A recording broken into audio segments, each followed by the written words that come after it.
பண்ணிருக்கீங்க. சுரேஷ் Nice. அவர்களே. முதல்ல ஒரு முக்கியமான விஷயம், இதை துவைச்சிட்டு வந்து பேசுறீங்களா? அப்படியா? அவர் ஸ்டைலா? இந்த நிகழ்ச்சிக்கு தலப்பாக்கட்டு கட்டியாச்சு.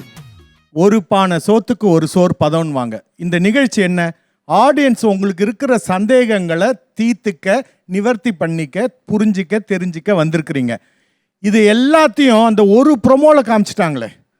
என்னெல்லாம் நம்ம எதிர்பார்ப்போம், வார கடைசியில் ஹோஸ்ட் வந்தால் இதெல்லாம் கேட்கணும்னு ஒரு லிஸ்ட்டு போட்டு வைப்போம். அதில் ஒரு 50% கேட்டால் கூட ஐயோ பரவாயில்லப்பா கேட்டிருக்காங்கன்னு இன்னொருத்தர் இன்னும் கொஞ்சம் கேட்டிருக்கலான் இருக்கோம். ஆனால் இது வரைக்கும் இந்திய தொலைக்காட்சிகள் பிக் பாஸில் எல்லா மொழியிலையும் என்ன வேணும் அப்படின்ட்டு மக்கள் எதிர்பார்த்தாங்களோ அதை நெத்தி அடியாக நச்சுன்னு ப்ரொமோலையே விட்டுட்டாங்க.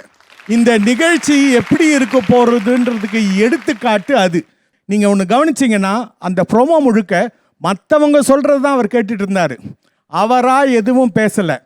அப்போது மக்களோட என்ன ஃபீல் பண்ணுறோம், ஐயோ இந்த ஆள் ரொம்ப மோசமாக இருக்கான் இந்த கண்டஸ்டன்ட், இதை கேட்கணும் சார் அப்படின்னு நினைக்கிறத கட்டாயம் கேட்பார்.